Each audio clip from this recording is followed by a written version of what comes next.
अस्सलामुअलैकुम क्लास। आज के लेक्चर में हम पढ़ेंगे what is single processor system and multi processor system.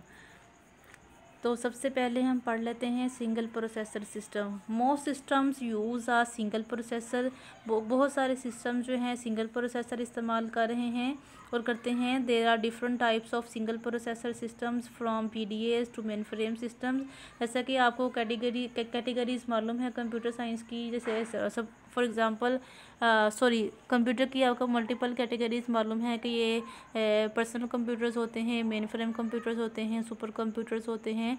तो PDA भी हमारे पास एक कंप्यूटर की किस्म है और मेन फ्रेम भी कंप्यूटर की किस्म है। तो PDA से लेकर मेन फ्रेम सिस्टम तक मुख्तलिफ तरह के सिंगल प्रोसेसर सिस्टम्स होते हैं। A single processor system has one main CPU। इस सिंगल प्रोसेसर सिस्टम में एक CPU होता है to execute a general purpose instructions. General purpose instructions को एग्जीक्यूट करवाने के लिए set including the instructions from user processes. Almost all systems also have other special purpose processors. They may come in the form of device-specific processors such as disk, keyboard, and graphic controllers.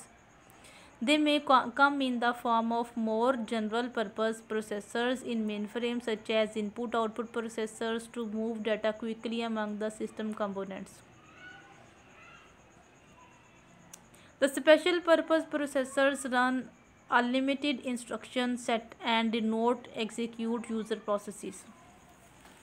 अच्छा जी, कुछ हमारे पास general processor instructions को include जो है execute करवाने के लिए general purpose processors होते हैं। कुछ हमारे पास स्पेशल पर्पस प्रोसेसर्स होते हैं। जो स्पेशल पर्पस प्रोसेसर्स होते हैं स्पेसिफिक काम करने के लिए यहाँ पर मौजूद होते हैं, वो एक से ज़्यादा काम यहाँ पर नहीं करते।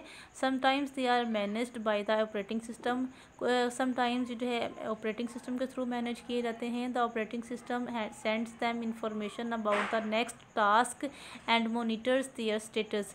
जो ऑपरेटिंग सिस्टम होता है इनको नेक्स्ट टास्क प्रोवाइड करता है। जो ये फ़िलहाल टास्क कर रहे होते हैं, काम कर रहे होते हैं, उसके बाद कौन सा काम करना है वो ऑपरेटिंग सिस्टम इनको प्रोवाइड करता है और इनका मौजूदा स्टेटस देखता है कि जो काम ये कर रहे हैं वो कितना कंप्लीट हो गया है और कितना रह गया है।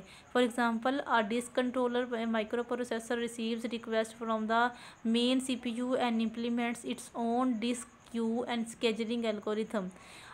The main CPU has to perform the disk scheduling. अब जैसे कि मिसाल के तौर पर डिस्क कंट्रोलर प्रोसेसर, जो डिस्क कंट्रोलर प्रोसेसर होता है रिसीव करता है request from the main CPU से वो रिक्वेस्ट रिसीव करता है and implements its own disk queue, और इसके ऊपर अपनी जो क्यू है डिस्क क्यू जो है वो इम्प्लीमेंट करवाता है और स्केजुलिंग एल्गोरिथम अप्लाई करता है। The main CPU has to perform the disk scheduling. तो CPU जो है उसको जो मेन CPU जो है उसको परफॉर्म करना पड़ेगा डिस्क स्केजुलिंग एल्गोरिथम जो भी यहाँ पर इम्प्लीमेंट करवा रहा है, ठीक है। The personal computers have a microprocessor.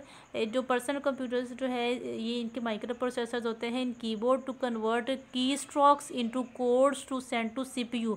जो कीबोर्ड जैसे कि जो भी हम कीज़ प्रेस करते हैं इनके पास एक की स्ट्रोक्स होता है जो कि CPU तक ये पहुँचाता है कि कौन सी की अभी यूज़र ने एंटर की है। The special purpose processor in some systems are low-level components built into the hardware. The operating system cannot communicate with these processors. They perform their jobs automatically. कुछ जो है एक स्पेशल पर्पस हमारे पास processors होते हैं जो हार्डवेयर की form में होते हैं। हमारा जो ऑपरेटिंग सिस्टम होता है इनके साथ कम्युनिकेट नहीं करता, ये ऑटोमेटिकली अपने काम परफॉर्म करते हैं। The use of special purpose micro processor is very common, however it is still considered a single processor system, not multi processor system. Multi processor system कौन से होते हैं? Multi processor is a type of processing in which 2 और more processors work together to process more than one program automatically. Multi processor system हमारे पास ऐसे systems होते हैं जो कि 2 या 2 से ज़्यादा जॉब्स जो हैं एट अ टाइम 2 या 2 से ज़्यादा जॉब्स को के ऊपर काम कर रहे होते हैं उसको मल्टी प्रोसेसर्स कहते हैं। It allows the system to do more work, ये सिस्टम को अलाउ करता है कि ज़्यादा काम करे in a shorter period of time, थोड़े वक्त में ज़्यादा काम करना ये चाहता है। Unix is one of the most widely used multiprocessing system. Unix जो है, जैसे कि आपको मालूम है, यूनिक्स हमारे पास एक ऑपरेटिंग सिस्टम है, ये this is most widely used multiprocessing system. Multiprocessor system is also known as parallel system और टाइटली कपल्ड सिस्टम। जो मल्टीप्रोसेसर सिस्टम होता है इसको पैरेलल सिस्टम भी हम कहते हैं और इसको टाइटली कपल्ड सिस्टम भी कहते हैं। पैरेलल सिस्टम या टाइटली कपल्ड सिस्टम क्यों कहते हैं? क्योंकि ये एक वक्त में दो या दो से ज़्यादा जॉब्स के ऊपर काम कर रहा होता है, इस वजह से इस वजह से हम इसको पैरेलल सिस्टम कहते हैं या टाइटली कपल्ड सिस्टम कहते हैं। It means that multiple processors are tied together in some manner। इसका मतलब है कि मल्टीपल प्रोसेसर्स जो हैं ये आपस में टाइड होते हैं, बांधे हुए होते हैं, ठीक है। Generally the processors are in close communication with each other, they share common data structure and a common system clock. Generally क्या होता है कि जो प्रोसेसर्स होते हैं ये आपस में कम्युनिकेट कर रहे होते हैं और ये अपना जो डाटा स्ट्रक्चर होता है या कॉमन सिस्टम क्लॉक होता है ये आपस में शेयर कर रहे होते हैं। Advantages of multi processor system, इसके एडवांटेजेस क्या हैं? Reduced cost, increase reliability, increase throughput. अच्छा, ये ना आपने ये बात थ्रूपुट वाला कंसेप्ट जो है ना ये याद रखना है, ये कमिंग चैप्टर्स में भी आपको बार बार जो है वो देखने में मिलेगा। अभी से कंसेप्ट क्लियर होगा तो कमिंग चैप्टर्स में जब ये नाम आएगा तो आपको अच्छी तरह से इसकी समझ लग जाएगी क्योंकि आपका कंसेप्ट जो है वो क्लियर होगा। तो सबसे पहला पॉइंट पढ़ लेते हैं, reduced cost. Multiple processor share same resources. जो मल्टीपल प्रोसेसर्स होते हैं, जो भी इनके पास रिसोर्सेज होते हैं वो आपस में शेयर करते हैं। सेपरेट पावर सप्लाई और motherboard for each chip is not required. Her chip के लिए सेपरेटली अपना मदरबोर्ड या जितने भी हमारे पास है रिसोर्सेज होते हैं वो उनको देना नहीं पड़ता। इस वजह से दिस रिड्यूस द कॉस्ट, इस वजह से ये मल्टीपल रिसोर्सेज के ऊपर जो कॉस्ट हम इम्प्लीमेंट करते हैं वो कम हो जाती है। तो मल्टी प्रोसेसर सिस्टम्स में रिसोर्सेज जो है वो शेयर हो जाते हैं और कम लेने पड़ते हैं, इस वजह से उनकी कॉस्ट जो है वो सेव हो जाती है। इस वजह से हम कहते हैं कि रिड्यूस्ड कॉस्ट। सेकेंड पॉइंट है increased reliability. The reliability of system is also increased. जो सिस्टम की रिलायबिलिटी होती है वो भी इंक्रीज हो जाती है। The failure of one processor does not affect other processors. अगर सपोज एक प्रोसेसर फेल हो गया है तो दूसरे प्रोसेसर्स अपना काम कंटिन्यू रखते हैं, दूसरे प्रोसेसर्स उसका इफ़ेक्ट नहीं लेते। दो it will slow down the machine, लेकिन मशीन जो है ये स्लो डाउन हो जाती है। Several mechanisms are required to achieve increased reliability। Multiple mechanisms यहाँ पर required होते हैं reliability को increase करने के लिए। If a processor fails, suppose एक processor fail हो गया है, a job running on that processor also fails, तो जो job उस processor के ऊपर run हो रही होगी वो भी fail हो जाएगी। The system must be able to reschedule the failed job। तो जो सिस्टम की ये रिस्पॉन्सिबिलिटी है कि जो जॉब वो प्रोसेसर काम कर रहा था उसको दोबारा से रीशेड्यूल करे और अलर्ट टू द यूज़र, और यूज़र को अलर्ट करे that the job was not successfully completed, कि जो जॉब यूज़र ने दी है वो सक्सेसफुली कंप्लीट नहीं हुई तो उसको दोबारा से रीशेड्यूल किया जाएगा और दोबारा से उसके ऊपर काम जो है वो किया जाएगा। थर्ड हमारे पास है इंक्रीज्ड थ्रूपुट। अब थ्रूपुट का मतलब क्या है? थ्रूपुट का मतलब एक है कि कम से कम टाइम में ज़्यादा से ज़्यादा काम करना। थ्रूपुट का मतलब है कम से कम टाइम में ज़्यादा से ज़्यादा काम करना। An increase in the number of processes completes the work in less time. ज़्यादा से ज़्यादा प्रोसेसेस को कम से कम टाइम में कंप्लीट करना, इसको हम कहते हैं throughput. It is important to note that doubling the number of processors does not half the time to complete a job.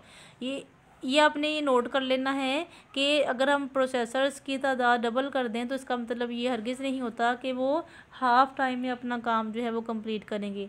Time वो उतना ही लेंगे, लेकिन चूँकि मल्टीपल प्रोसेसर्स होंगे तो मल्टीपल प्रोसेसर्स को मल्टीपल जॉब्स असाइन की जा सकती हैं। It is due to the overhead in communication between processors and contention for shared resources, etc. Types of multiprocessor systems, दो तरह के हमारे पास मल्टीप्रोसेसर सिस्टम होते हैं। एक हमारे पास सिमेट्रिक मल्टीप्रोसेसिंग होती है, दूसरी हमारे पास एसिमेट्रिक मल्टीप्रोसेसिंग होती है। सिमेट्रिक मल्टीप्रोसेसिंग का क्या मतलब है? A method of processing in which multiple processors work together on the same task is called the symmetric multiprocessing. ऐसा मेथड जिसमें हमारे पास ऑफ प्रोसेसिंग, ऐसा प्रोसेसिंग का method which multiple processors work together, जिसमें एक से ज़्यादा प्रोसेसर जो हैं ये सारे मिलके काम करते हैं ऑन द सेम टास्क, एक ही टास्क के ऊपर मल्टीपल प्रोसेसर्स मिलके काम करते हैं, उसको हम कहते हैं सिमेट्रिक मल्टीप्रोसेसिंग। सपोज़ आप कह लें कि एक फ़ाइल हमारे पास ए है, एक फ़ाइल हमारे पास बी है, एक जॉब हमारे पास सी है। तो अगर हम कहते हैं कि हमारे पास डुअल प्रोसेसर्स है, मीन्स दो प्रोसेसर्स हमारे कंप्यूटर में लगे हुए हैं, तो दोनों प्रोसेसर जो जॉब ए है ना उसको पहले कंप्लीट करेंगे। जब जॉब ए कंप्लीट हो जाएगी फिर जॉब बी को पकड़ेंगे, उसके बाद जॉब सी को पकड़ेंगे। मींस एक टाइम में एक जॉब के ऊपर सारे प्रोसेसर्स काम करेंगे मिलके। Each processor runs N identical copy of the same operating system. Symmetric multiprocessing treats at all processors equally. Symmetric multiprocessing में क्या होता है कि सारे जो प्रोसेसर्स होते हैं उन सबको इक्वली ट्रीट करते हैं। Input output can be processed on any processor. Input और आउटपुट के जितने भी टास्क होंगे वो किसी भी प्रोसेसर के ऊपर प्रोसेस किए जा सकते हैं। The processors communicate with each other as needed. Processors जो हैं अगर उनको ज़रूरत पड़ती है तो ये आपस में कम्युनिकेट कर सकते हैं। It enables many processes to be run at once without degrading performance.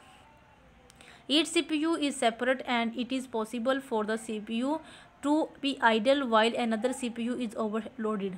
ये ऐसा पॉसिबल इसके अंदर हो सकता है अगर जैसे कि सपोज जैसा कि हमने इसके अंदर पढ़ा कि सारे प्रोसेसर्स मिलके एक ही जॉब को पहले कंप्लीट करते हैं, उसके बाद अगली जॉब को पकड़ेंगे। तो ये ऐसा हो सकता है कि एक सीपीयू के पास बहुत ज़्यादा काम की दिया गया हो और एक सीपीयू जो है फ्री होकर बैठा हुआ है।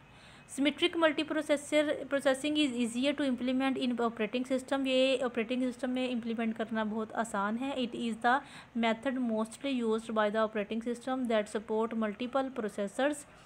ये ज़्यादातर मेथड इस्तेमाल किया जाता है। The most common multi processor system today use SMP architecture. ये आर्किटेक्चर इस्तेमाल किया जाता है सिमेट्रिक मल्टी प्रोसेसिंग में। What is asymmetric multiprocessing? A multiprocessing technique in which each processor is dedicated to a particular task is called asymmetric multiprocessing. Asymmetric multiprocessing में क्या होता है कि हर प्रोसेसर को एक ख़ास टास्क असाइन किया जाता है। It has one master processor, इसके अंदर एक मास्टर प्रोसेसर होता है। And reminder processors are called slave. और जितने भी बाकी प्रोसेसर्स होंगे उनको हम स्लेव कहेंगे, ठीक है। एक मास्टर होता है, बाकी सारे स्लेव होते हैं। The master distribute task among the slave. जो मास्टर होता है ना वो स्लेव्स के दरमियान टास्क डिस्ट्रीब्यूट करता है। Input output is usually done by the master only. जो इनपुट और आउटपुट के काम होते हैं वो मास्टर के हिस्से के काम होते हैं। An example is disk management where the responsibility of managing disk activities is not handled by the main processor. It is performed by a microprocessor that has its own memory. It only performs disk management tasks such as how to move the head of disk to read data from disk into memory etc. तो ये था हमारे पास types के किस तरह से multi processor systems जो होते हैं सिमेट्रिक होते हैं और एसिमेट्रिक होते हैं। सिमेट्रिक में क्या होता है कि सारे प्रोसेसर्स को इक्वली ट्रीट किया जाता है। सारे प्रोसेसर्स के पास एक टास्क होता है, उसके बाद अगला टास्क इनको असाइन किया जाता है। इसका ड्रॉबैक ये था कि हो सकता है एक CPU को ज़्यादा काम दिया गया है और दूसरा CPU फ्री होकर बैठा हुआ है। SMP architecture symmetric multiprocessing system है। और एसिमेट्रिक में क्या था कि एक CPU को मास्टर कह देते हैं, बाकियों को स्लेव कह देते हैं, और जो मास्टर CPU होता है वो स्लेव्स के दरमियान काम डिस्ट्रीब्यूट करते हैं। तो ये था हमारा आज का लेक्चर। आई होप कि आपको अच्छी तरह से समझ आई होगी। अगर किसी पॉइंट के समय नहीं आई तो मुझसे पूछ लीजिएगा। दुआ में याद रखिएगा। टेक केयर, अल्लाह हाफिज़। आज हमने क्या पढ़ा है? आज हमने पढ़ा है single processor system, multi processor system, advantages of multi processor system, जिसमें एडवांटेजेस में देखा reduced cost, increase reliability, increase throughput होती है। टाइप्स में हमने पढ़ा सिमेट्रिक मल्टी प्रोसेसिंग सिस्टम और asymmetric multi processing system. Next इंशाल्लाह हम डिस्ट्रीब्यूटेड सिस्टम्स के बारे में पढ़ेंगे।